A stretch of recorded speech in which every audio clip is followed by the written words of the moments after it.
Tomorrow, the Biden campaign will hold a rally to launch Black Voters for Biden-Harris in Detroit. This comes after President Biden and Vice President Harris made a rare joint campaign appearance in Philadelphia just last week.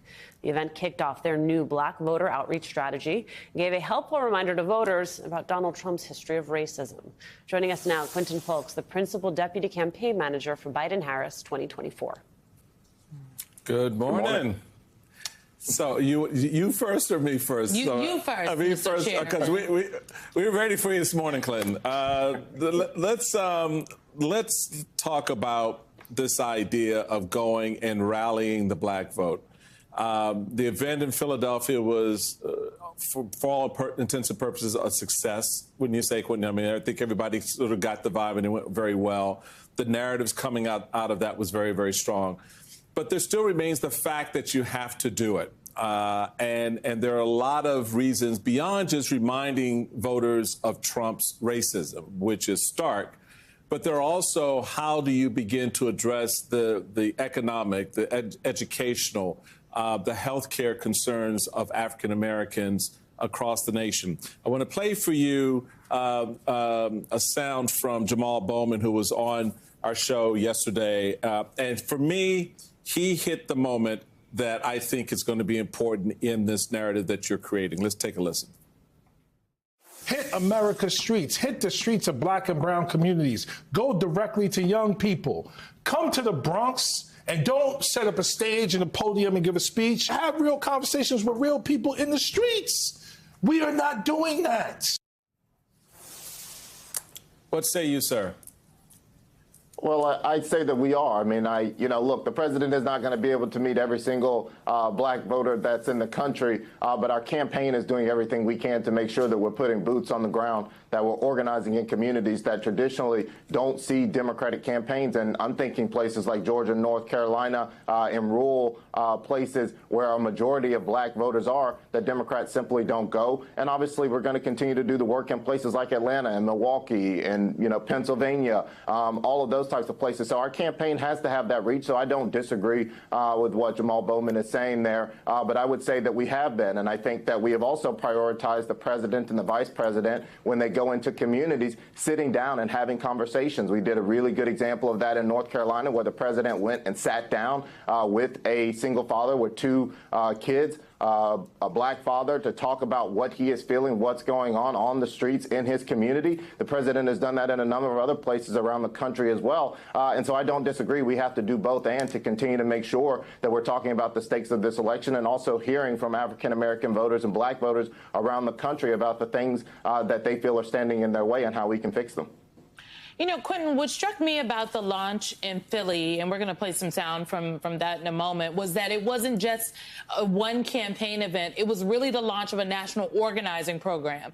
And we've talked to you before about the work that the campaign has been doing in terms of ads and that historic investment. But the organizing program, when I asked for more information about it, I did not know that you all, I'm looking at a Black community dinner in Mesa, Arizona, on Wednesday, with all of these local, prominent Black elected officials. There was a press conference in Charlotte with Mayor Viles, a beauty shop conversation in Detroit, Michigan, with, again, a state senator. The campaign is leveraging local trusted voices, local elected officials to rally around the cause. And I find that a critical piece of organizing. You're not just dropping in folks who are not of the community. There's a two-pronged approach here.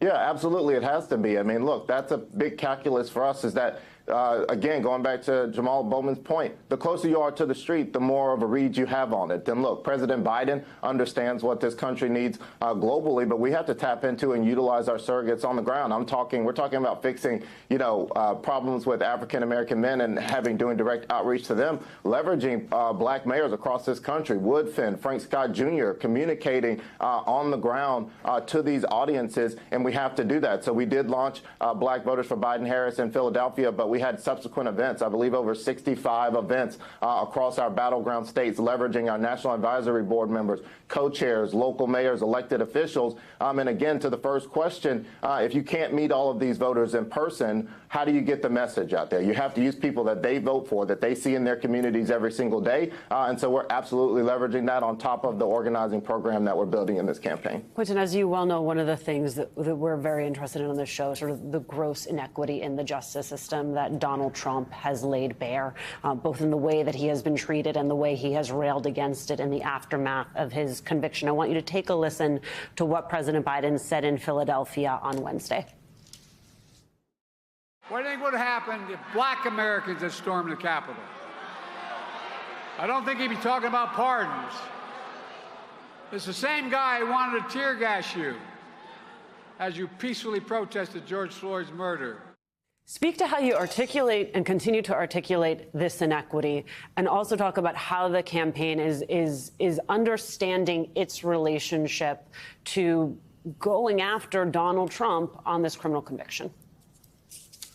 Well, look, I think that two things can be true at one time. Donald Trump is a convicted felon. He will be the Republican nominee for president, and we have to beat him at the ballot box.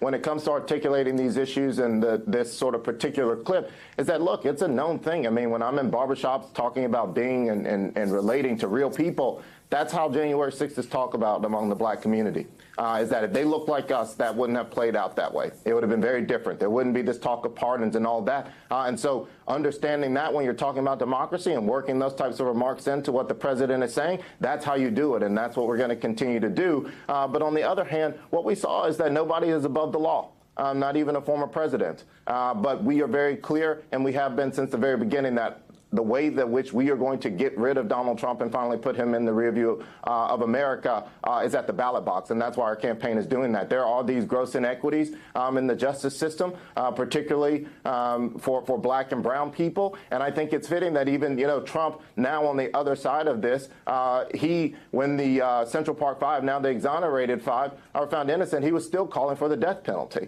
But, in this position now, we see what he is doing. He's railing against the justice system where he had a fair trial. As you heard the president lay out, his attorney was able to be in the jury selection system. And that's the way that this works. He has the right to appeal as well. But convicted felon or not, it does not change his views before he was a convicted felon, and his vision and agenda for America was the same as it is post him being a convicted felon. And so our job on the Biden-Harris campaign remains the same. And we're going to continue to put our heads down and do the work to make sure that we're drawing the contrast every single day that he's only in this campaign for revenge, retribution, and for himself, and political extremism, being a dictator, a bloodbath, unified right. Just this morning, he said if he goes to jail, he doesn't believe that the country can take it. He believes that he's above the law, and he does not care who he steps on to make his points and to get what he wants, but it's only self-serving for himself. Quinton, I know we're out of time, but a lot of the black supporters of Donald Trump, and they are few. It's like young people at bingo. They exist. It ain't a lot of them. They are saying that this conviction is actually going to help him with black voters. I'm just wondering if the campaign has a response to that. I don't know about the campaign, but I'll speak as an African-American man myself. I find it deeply offensive that anybody that can say that Trump being found guilty of 34 felonies is somehow going to help him with communities of color. I think it perpetuates ridiculous stereotypes that exist in our society, and it's the exact things that we're trying to crack down. And so, again, going to ignore noise like that, I just find it completely foolish. I think you need black men and Hispanic men to echo that point, though, that to the community. Absolutely. Absolutely. Quinton Fulks, as always, thank you so much.